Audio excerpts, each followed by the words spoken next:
too in-depth. And talking about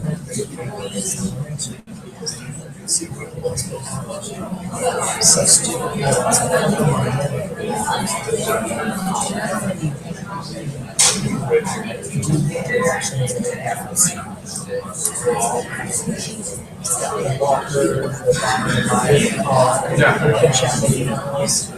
So I did a screenshot of it.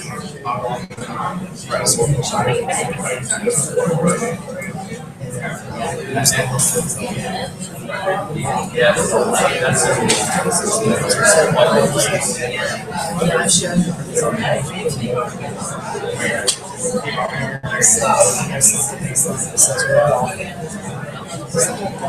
This gives so I had things that I was able to make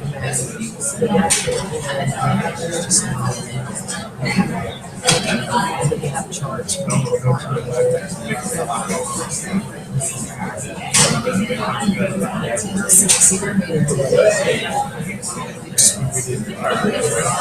Yeah, I got it. Well, this is the video of this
Good morning. For those of you who are here and those of you who are tuning in from afar, we welcome you this morning. Our goal is to be in and out of here in an hour. The reason, again, this month is that we have invited all of you back on Thursday and Friday for the Game Changers training. And in swapping out for so much time this week, we hope we can get through this quickly, make the points, and address any questions or concerns you have. Let me say that if you go to the Haiku site, there is a GoToMeet link there, which will be monitored throughout the meeting. Both Kevin and I think Theo, maybe even Alex, are monitoring. If you have questions, if you're at a remote site and you want to send in your questions, please do so through the GoToMeeting link on the Haiku site. It's at the very top, easy to find. And also we have a microphone for those of you who are in the audience. If you have questions or comments, will you hold up and let us get it to you? Because those in remote locations, if it's not coming through this mic or the one that Kevin will bring to you, won't be able to hear what you have to say or the questions that you ask. So we thank you for tuning in and for being with us this morning. We're going to start out with some friends and partners that we work with who would just like a few minutes to share with you. And we're happy to welcome Detective David McClure and Tom Keith. Welcome.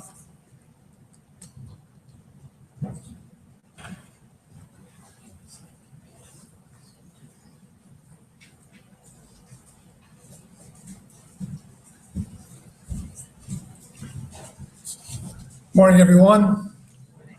My name is Tom Keith. I'm the happily retired district attorney of this county from 1991 to 2009, thereabouts.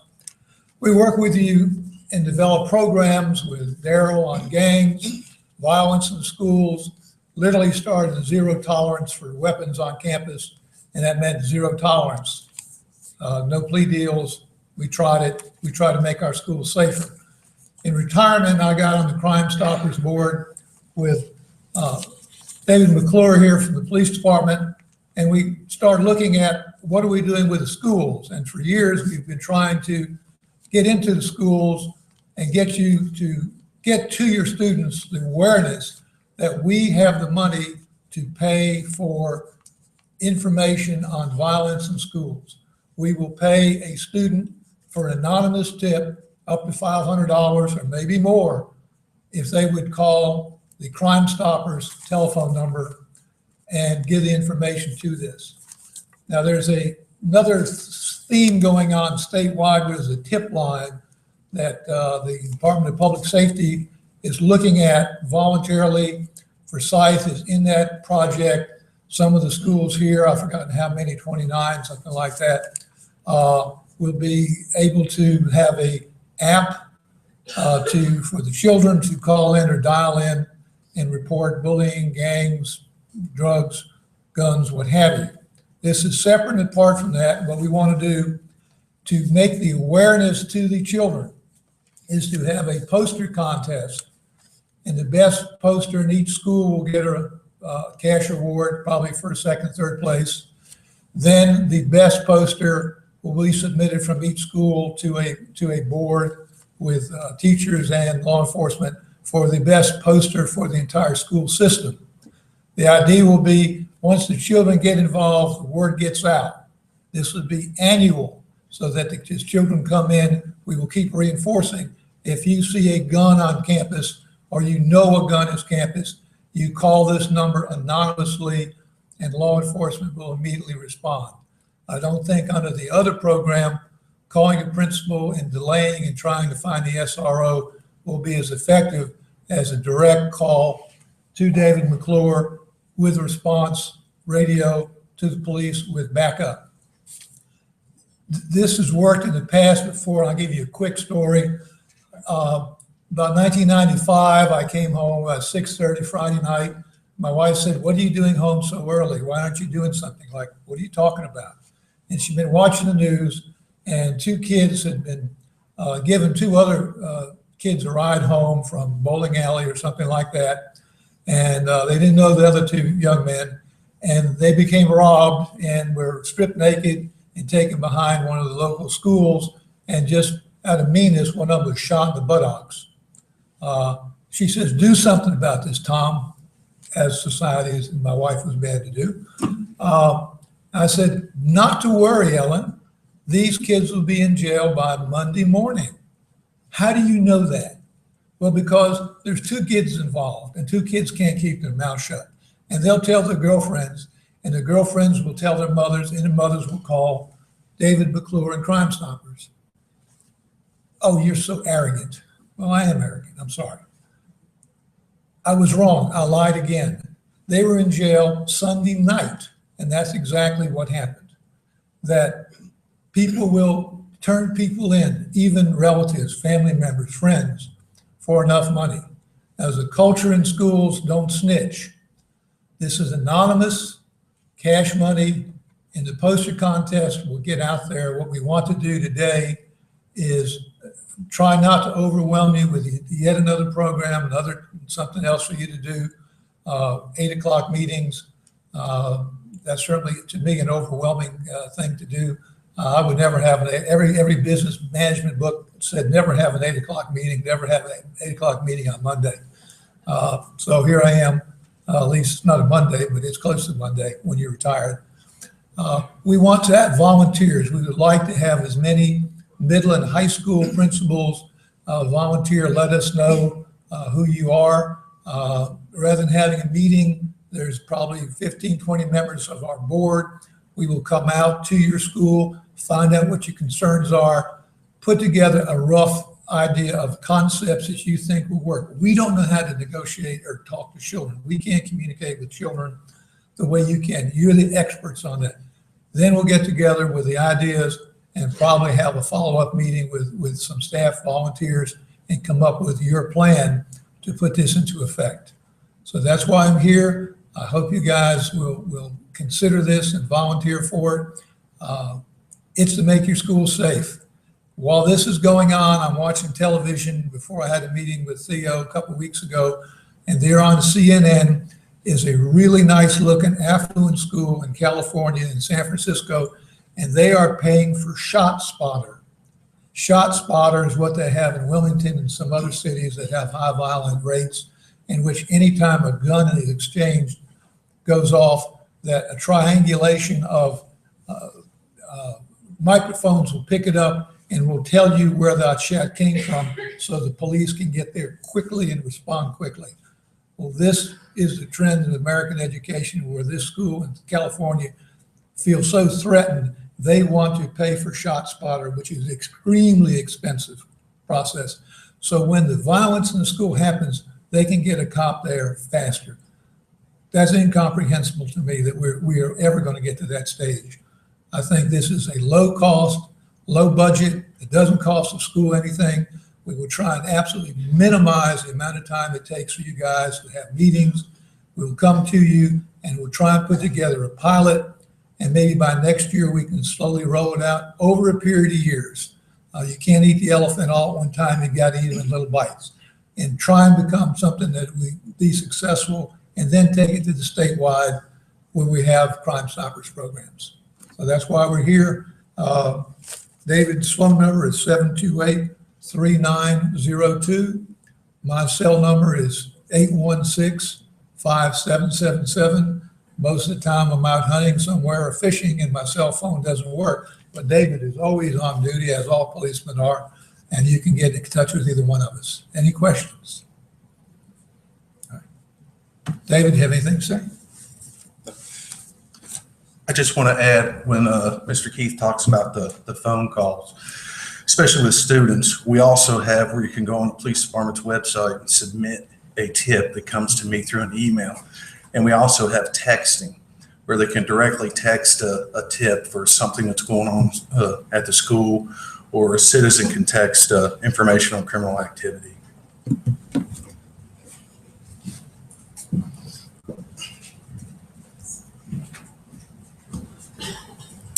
Thank you so much. And we'll get those numbers and put them in the Haiku site for those of you to follow up if you want to follow up later.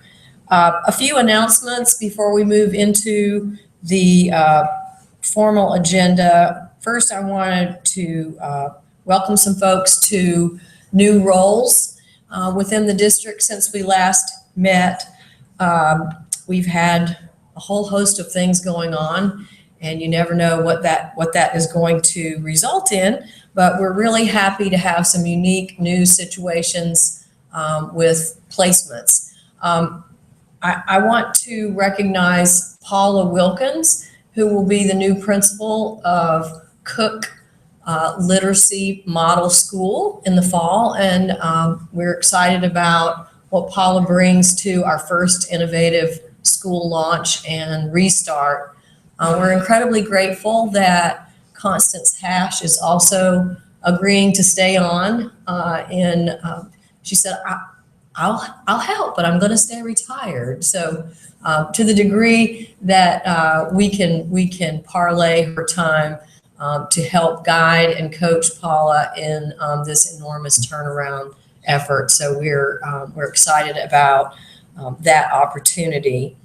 We also yesterday announced our second innovative school opportunity, and I'm thrilled to welcome Dr. Essie McCoy to Philo Hill in her role there as principal and executive director. While we have done the restart launch at Cook and expect some very quick sort of change at Philo, we're going to give Essie and the team that she builds there a year to look at what kind of structure and design they want to put in place and whether they want to change the model or exactly what they want to do with a more formal launch of what that will look like in fall of 2017. And I shared an email with you late last night. I know you were all probably watching the ball game, so you haven't checked your email yet, maybe. But I do just want to say a special thank you to Essie, who has devoted a great portion of her career in this district to some of the most challenging opportunities. And when we came knocking and asked if she would be willing, she was very gracious about stepping up to yet another challenge. The vacancy at Philo Hill, we are sad to see Kenyatta leave our district.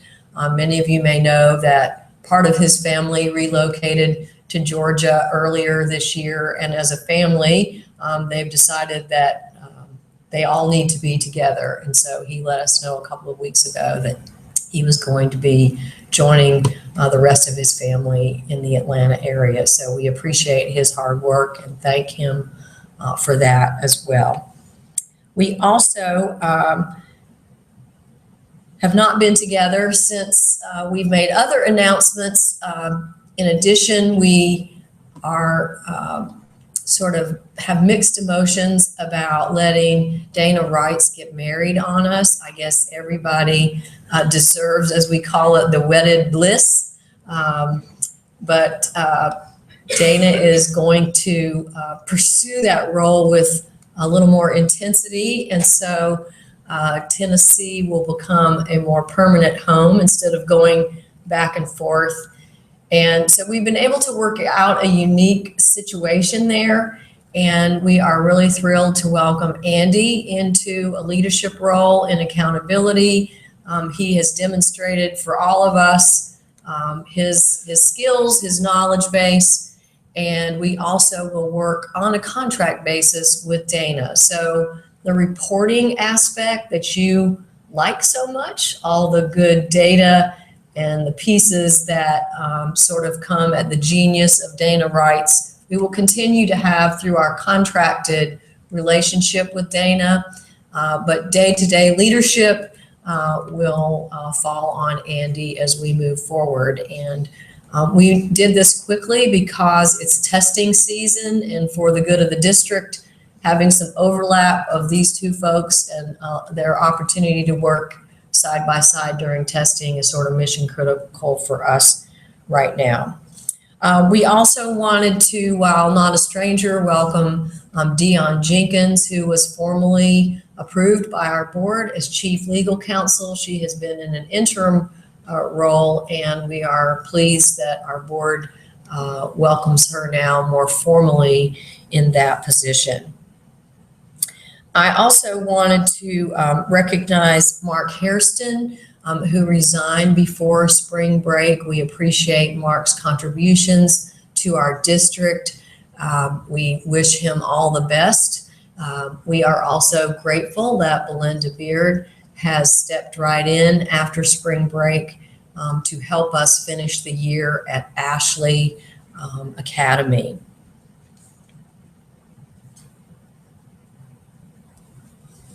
Sometimes it's hard when rock stars decide they want to do something else. I think in this business, we think that people just love it so much they're going to stay forever. Sort of my response when Judy Jones announced that she was going to retire. I consider her quite the rock star for our district, somebody who has been sort of a pillar of the community as well as our schools, and she will be greatly missed. Finally, while we have spent a lot of time reconfiguring what was sort of a gang position or a gang awareness position into a broader leadership role, we will be welcoming next week, Daryl, on the 11th, Jonathan Wilson into the position of Safety and Security Director. Jonathan comes with a host of enormous background experience in this field, as well as being a strong leader and having great rapport and liaisons with all manner of law enforcement in our community. We also liked, as an added bonus, that he's married to a teacher, and so he clearly understands our world and what we're dealing with. So we will introduce him more formally at our next meeting. Okay, have I left any?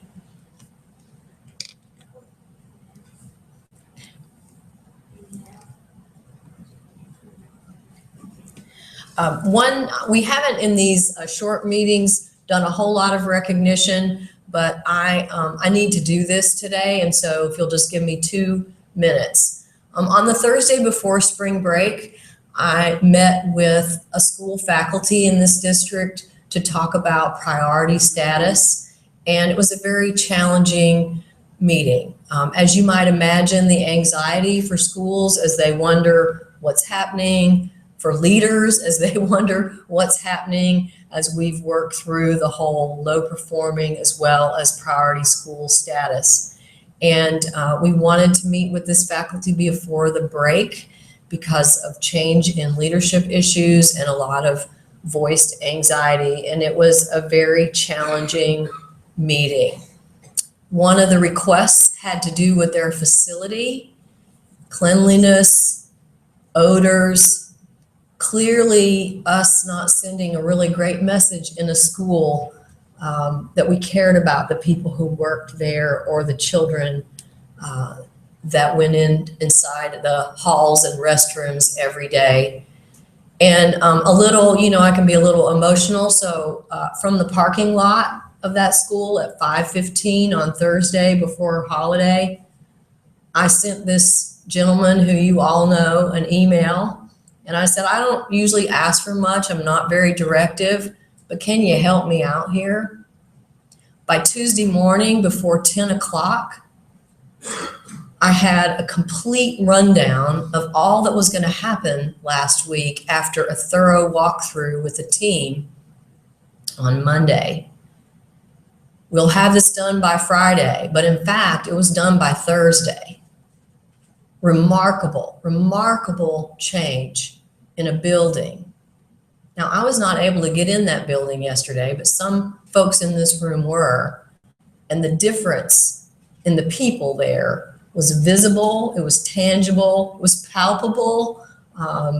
And I think sometimes while we know how hard people work to create that for us, we don't always recognize the connection to learning, the connection to energy, the connection to wanting to be in a place that's hard, where the work is hard, but because the environment is good and good for kids. And I will formally recognize his whole team, but I'm going to ask you all who are here, and even if you're at home, to get on your feet and help me thank Wayne Laughlin.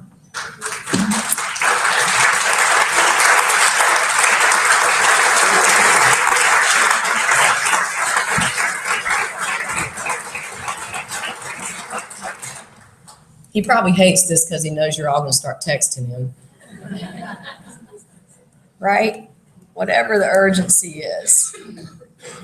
Want to quickly, a lot of you have asked questions about the whole May 3rd, May 4th with Jamie Volker and the community luncheon sponsored by Winston-Salem Fulmer, and the foundation. So on May 3rd, we will have our regular joint management meeting. A portion of that meeting will be devoted to time that we have with Jamie. So we'll hear his story. We'll have time for him to share with us his insights, thoughts.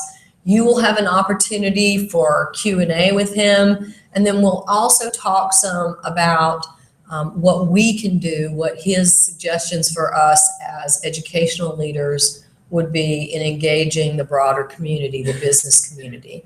We'll also talk a little bit about the lunch the following day. So the following day at noon, and I think Carol and Steve have asked you all to RSVP so that we have a head count of who can attend on that day.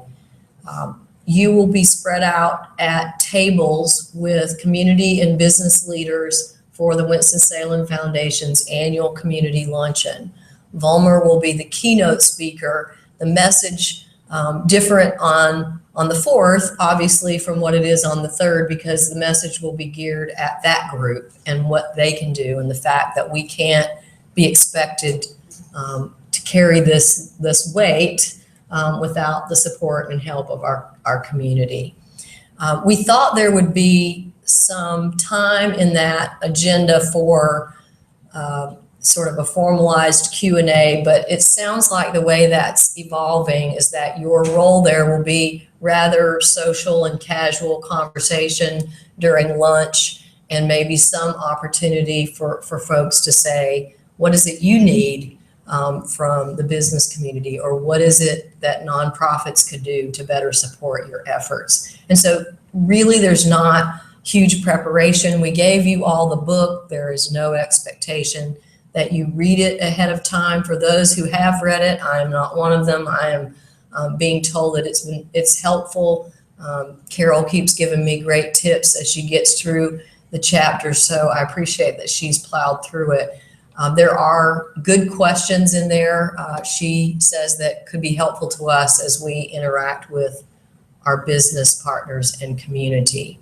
I want you to know then after that, the afternoon of the 4th, the little carrot I've dangled off and on for months, there will be a formal announcement of a very huge investment from major business support, collective business support in this community for our school district.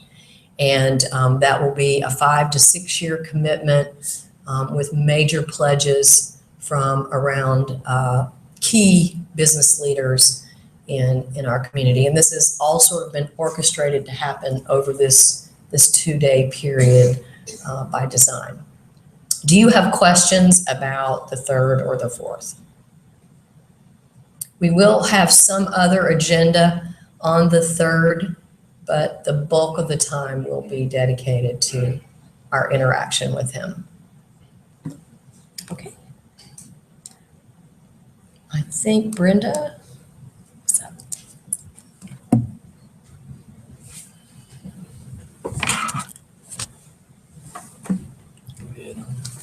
Can I go ahead? Okay. Good morning. So I'm just going to take a few minutes and update you on the recruitment fair, just to remind you that the recruitment fair is scheduled for Saturday, May the 14th, from 9 to 12 at the Career Center.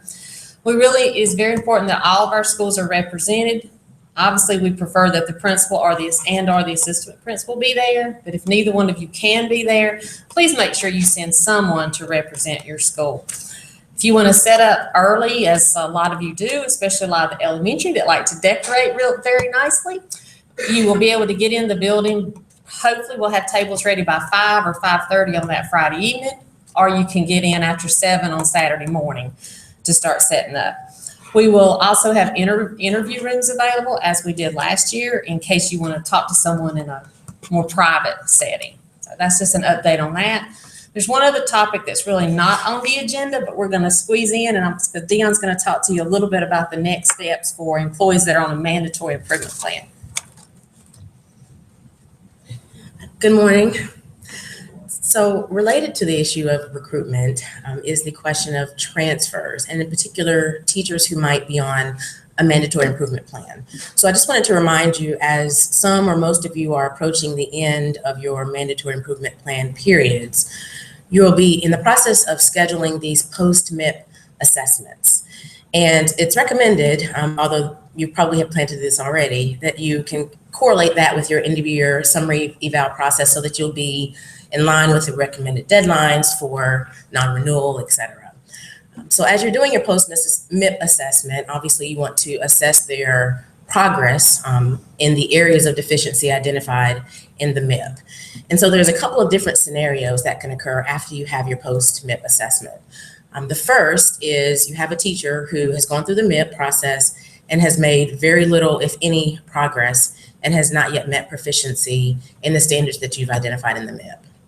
And so for those teachers who clearly are not making the progress, then you can move to either recommend non-renewal at the end of the year, you can recommend dismissal at the end of the year for a career teacher, Or if this is a teacher that has performed so inadequately, and because of their conduct and their performance, they've caused or is likely to cause a substantial disruption and harm to the school environment, then you can recommend immediate dismissal at that point.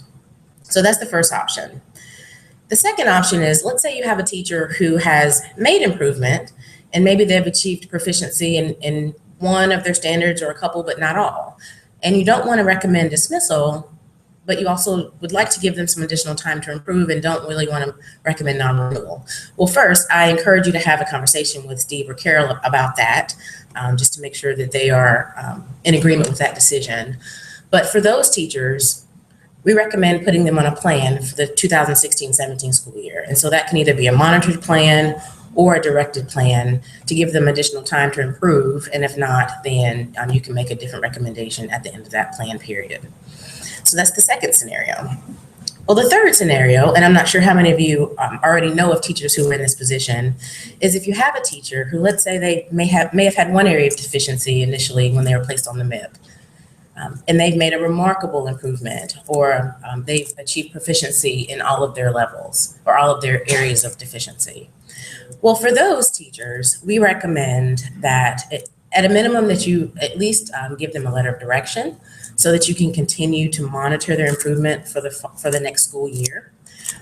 One thing to note, though, that if you have a teacher that's going to be placed on a plan for next year, they will not be able to transfer. So that I'm tying it all back into the issue of transfers and recruitment.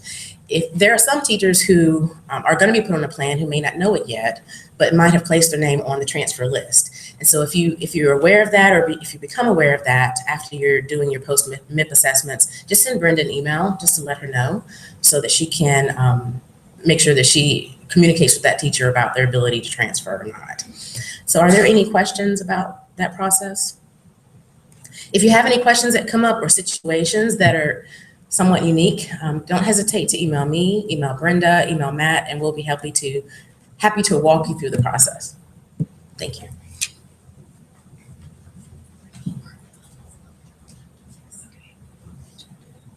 I also want to mention, when we discussed this yesterday, the idea for a flow chart that sort of lays it all out so people can see it very succinctly is in process. And so we'll get that out to you as well as add it to the Haiku site when we get that finished. I appreciate the guidance here, and as mom now, I'm going to lovingly say just one cautionary reminder. Folks tell me frequently that they have concerns that sometimes we don't put people on plans because they can't transfer. That one of our strategies is transfer. What do I mean by one of our strategies for moving someone out of our building that we may not think is doing the job is transferring them or encouraging them to transfer in the district. And the whole design of changing the policy to say that if you're on a plan, you can't transfer is so that we don't shuffle people around in the system and folks have to start over again every time that person moves from one place to another because their history doesn't necessarily go with them. And so what we're trying to do is support you in the process of removing people that may not need to be working where they are, as opposed to using some other methodology. And so let me go a step further and say, if you have someone on a MIP and they come off the MIP, we will be directly checking to find out what their status is and whether they're on some kind of letter of direction or local plan. And if not, that you have great evidence to show us that you feel really good about that person's progress, because we know that can happen too. Sometimes the plan is all that's necessary to get someone's attention, and we see a great turnaround with that. Alex, communications update.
amounts.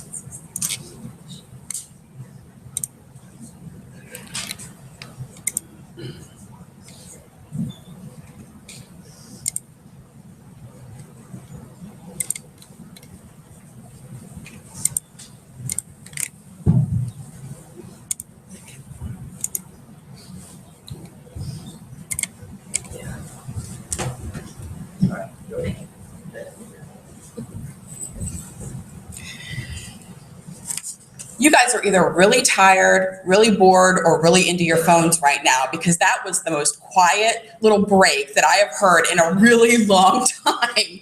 So I'm here to provide a communications update, to talk to you about the planning calendar and making sure that everyone understands how to access the planning calendar within your email system so that you can see meetings and events that are scheduled for multiple schools across the district. So I want to remind you that we are encouraging you to submit things that impact multiple schools, both meetings and or events, so that we can include them on the planning calendar. So hopefully, people can see the screen, right, Kevin? Yes. Okay. So what you're going to do is go into your Office suite or your Outlook suite and go to the calendar, and you can go two different places. You can come down to People's Calendar, right click on Open Calendar, and a window is going to come up and say From Directory. If you type in the word Planning Calendar is going to come up, and you click on Open. And that planning calendar will automatically populate in your personal calendar so that you have access to both the district planning calendar as well as the your personal calendar for your personal dates. You can also go into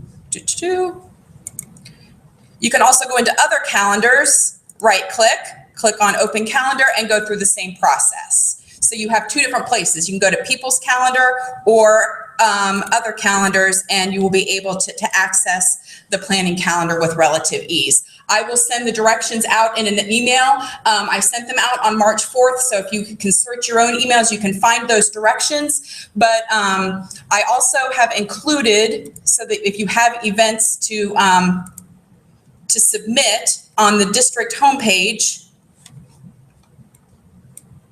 if you scroll down and look at the quick links, there is the meeting and event calendar, and that will automatically open up the form to complete in order to submit a meeting or event to me, and then I add it into the planning calendar. So that's right on the home page in the quick links.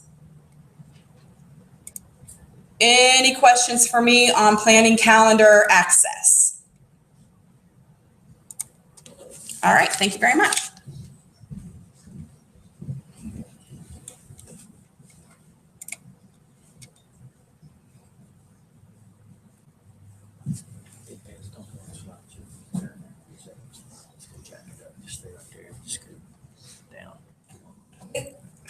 Morning.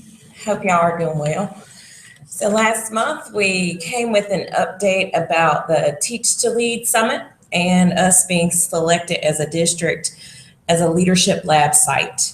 So about 2 weeks ago, we met with the U.S. Department of Education, and we had several teacher leaders weighing in on that conversation. And we reflected for the need to adjust to make sure that we're keeping great teachers in the classroom, and so that teachers aren't missing instruction to be a part of the vital work. So we've adjusted that date. It was originally scheduled for April 15th, and that will not occur on April 15th. We are instead moving to a June date after the school year has completed on June 23rd. So what that means for the planning process is that we're going to work to allow teachers opportunities to engage and learn about what other districts and organizations are doing for teacher leadership and what's been shown effective. I know we are launching some of our initial pathways, which we do not expect to change upon board approval, but it may impact how we continue to move forward and also reflect on some of the best strategies and practices to highlight and uplift teacher leadership.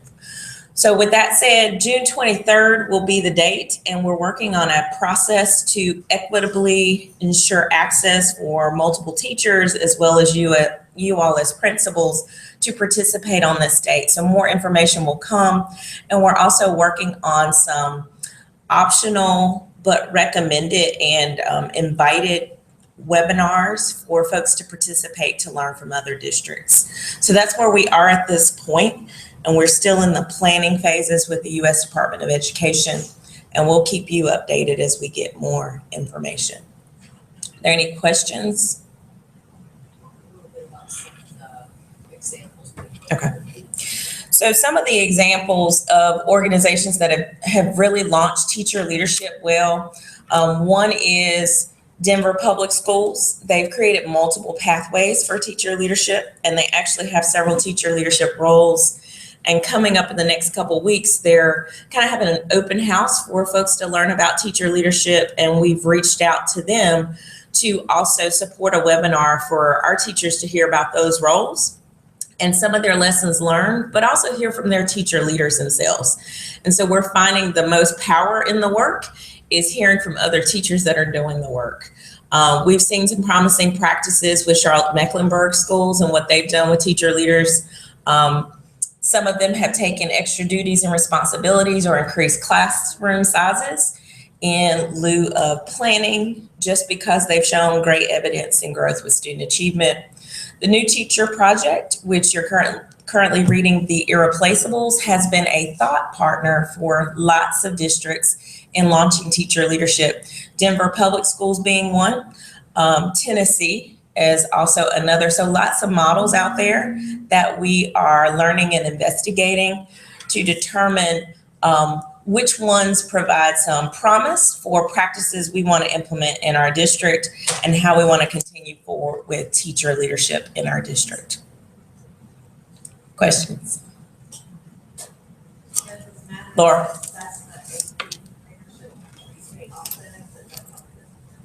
So we, of course, are always in a corner with trying to find a date where something else is not happening. We recognize that that's the AP Institute. But what we're trying to do is get everybody's feedback, as many people involved in the process prior to the Leadership Lab. So the Leadership Lab could be a little bit more condensed. So that way we've had lots of feedback opportunities, but that collective group will be primarily teachers, but also additional thought partners, including principals, as well as community organizations and some of those leadership organizations launching teacher leadership as well. And if back at home, we said, remember, that's the AP leadership training date. Other questions? So we'll keep you in the loop. Thank you.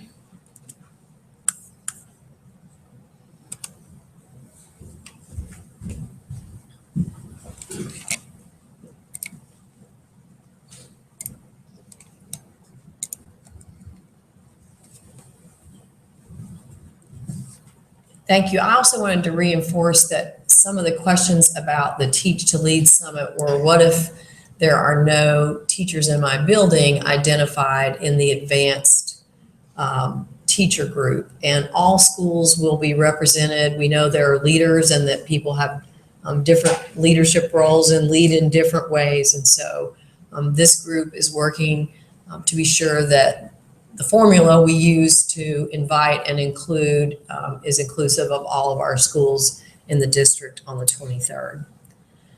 A couple of challenges in my portion of the agenda. There have been questions about labels, titles, new roles, why some jobs haven't been posted, others have been posted. And I don't have a perfect formula to answer all those questions for you, except to speak from the heart. And so for those of you who have questions, both here and remotely, I welcome and will attempt to answer them. Let me say that most of these things start at some point with postings.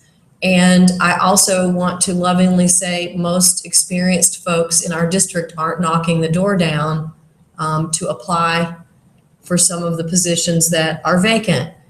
And in times with identified priority schools and need for experienced leadership, some of what you've seen in the last few weeks is really an effort to try to get experienced folks to go and work in some of our more challenging places. As it relates to other positions, and I will be very specific, accountability, I have posted and interviewed for that job twice in a 2-year period. And with a little unique blending of it, felt that we had a pretty good idea of what the market looked like and what the interest in our district was. And so we went ahead and made that move. I would say to you that if you have great passion for certain positions or pieces that become vacant, we need to hear from you. And in most of our postings, we give principals in this district or other admin an opportunity to indicate interest first. And so even where there are schools that we think will be highly desirable, when no experienced folks indicate interest, then we go through a process. With the innovative schools that you have seen, the principal/executive director has been a way for us to increase pay. I will just be straight up with you about that. We've advertised them as higher pay, and you can expect as we work towards that to see more of it. Why? Because you're not jumping up to go at the current salary schedule. And if I'm going to entice those of you with experience and proven leadership, then we have to do something a little different to encourage you to want to help us in those turnaround places. So that is part of the rationale behind principal/executive director.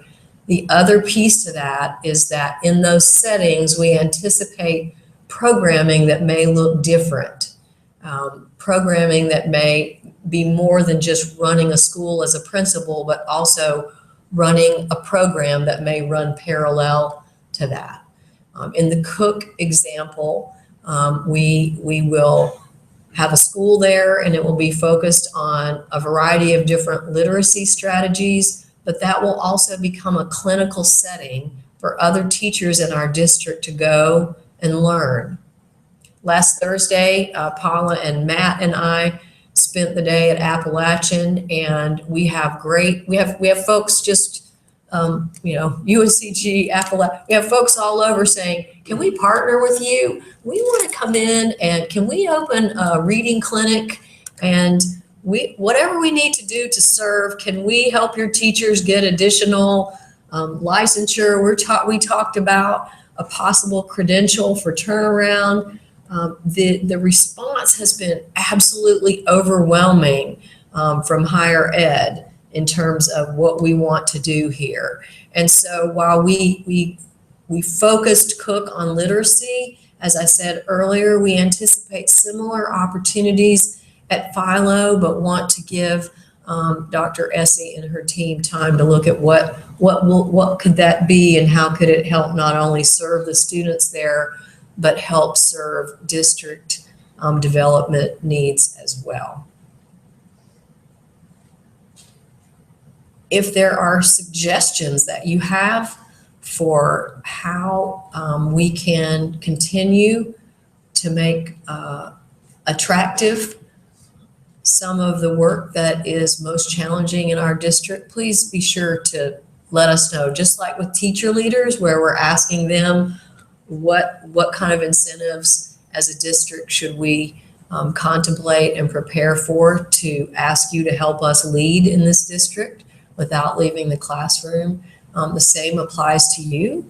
If there are ways that we can encourage or support your journey, wherever that might be. And if not, I would also just say, you might expect someone to just call you up and say, would you be willing and under what conditions could we encourage you to take on a different leadership challenge? So questions?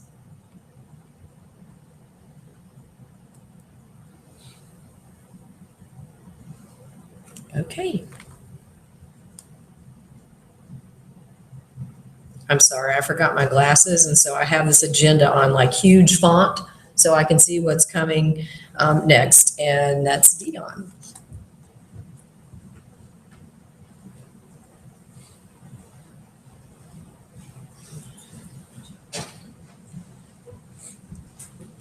Hello again. I just want to give you a really quick reminder. June 7th is another voting day. And so for most of you, if not all of you, there will be testing going on in your schools on that day. I don't anticipate that the turnout that day will be very many at all. It's not, as you know, in the smaller, more local elections, there's just not a huge turnout. So I don't anticipate that there will be a huge turnout, but there may be some. And so even though that's a few months away, just be thinking about if there's an alternate place on your school campus that might be more appropriate or may cause a little bit less of a disruption for voters to be voting that day. Let me know. I'd be happy to work with the local board of elections to see if we can arrange for a different place on your campus for voting to take place. Some of you, it's already located in the most ideal situations, such as the gym or a cafeteria, something like that. A few years ago, Sam Mills and I went through this entire review process to see about the most appropriate place on some of your campuses for voting. But if you think that there's an alternative that might be better, so to cause as little disruption as possible to students while they're testing, let me know. And we'll do our best to work with the Board of Elections to send out that change. Again, we can't have them go off campus, but maybe we can rearrange the voting location on your campus. So just let me know. Thank you.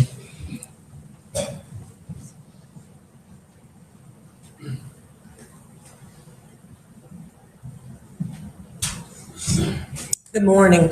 I was asked just to remind you about our training the end of this week on Thursday and Friday with Eric Jensen, the Game Changer. We will be here in this building, room 219, starting at 8:30 each morning. 8, okay, Paula says 8, so 8 o'clock, excuse me. Each day, Thursday and Friday, we will have juice and I believe water and some Danish in the morning. And then in the afternoon, I believe we will have some chips and cookies, sodas, water, and lunch will be on your own for the 2 days. I believe the training goes until 4:30. Paula? She says yes. Okay. So this Thursday and Friday, Game Changer, and it will be in my learning plan today in order for you to go ahead and start registering for the training. Any questions about the Game Changer? All right. See you Thursday.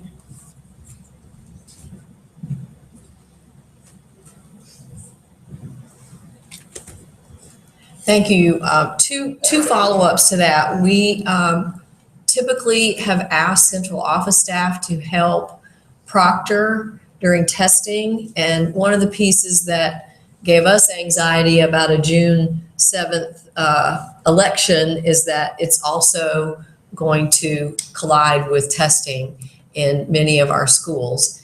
And so in addition to the proctor support, if you need help with monitoring hallways, areas, so if you are not able to create a more isolated voting area, we also want to offer our support as staff in helping you with that. So if you need someone to stand at a hallway and say you got to go around this way, we have testing going on, or ways that we can help you with keeping the integrity of the testing process, please let us know. And we want sincerely, if we have to just divide up our staff and say, here's where you need to go, please let us know that. We know some of you may have facility geography that doesn't lend itself to separating voters from what's going on with testing in your building. So don't be reluctant. And the sooner we could get a heads up from you so that we could plan with you and help you,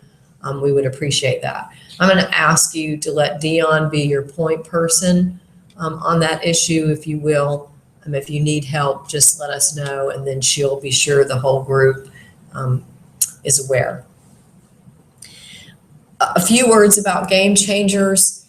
as well. You all know last year we trained over 1,000 teachers with teaching with poverty in mind. All of our schools had opportunities for staff to go through that. And we approached Eric Jensen for another round, thinking that how can we include more teachers in that work. Eric's response was that a small group of teachers in a building trained can have an impact, but unless leaders have the opportunity to really understand and promote that change, it's not going to be effective. And so he would not come back and train more teachers in this district until we agreed to Game Changers. And if you have had an opportunity to talk to Rusty, this was the requirement at Old Town before Jensen would take on the 3-year contract with Old Town Elementary. And I have not been through Game Changers myself. I'm looking forward to it on Thursday and Friday, but Rusty assures me that none of us will walk away feeling that this has not been time well spent. So come comfortable, you're going to move. If you did not give yourself the opportunity to go through the 1-day training last year with Eric, you will find that this is a person who walks the talk in terms of training and development. So we look forward to seeing all of you on Thursday and Friday. I wanted to also just say that we are rolling out some of the priority school model announcements this week. And if you are not a priority school, it would be a great week to encourage your colleagues. These folks are working hard. They're doing a great job. And the anxiety levels for them and their staff have been way more than should be expected this year. And we just want to encourage all of you. We know there's been a focus on what's going on with priority schools because of the planning and the models. And we've had several of you saying, what are you gonna do for low? Don't forget low performing out here. And we want you to know that we care about all of you. And if you're not in one of those categories, we care about you too. We know the struggle is real, and especially this time of year. When we come back from break, it seems like we turn around twice, and it's summertime. And some of our most challenging days lie in the next few weeks. So look out for each other. Please let us know how we can help and support you as we move through the spring. We're going to open the floor now. If you have comments, questions, or other issues or items you want to bring up.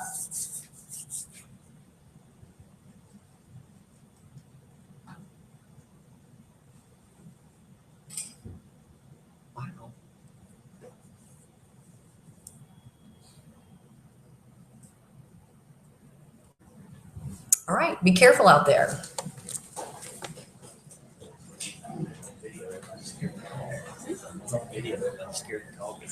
I don't know if it feels like it. I don't know.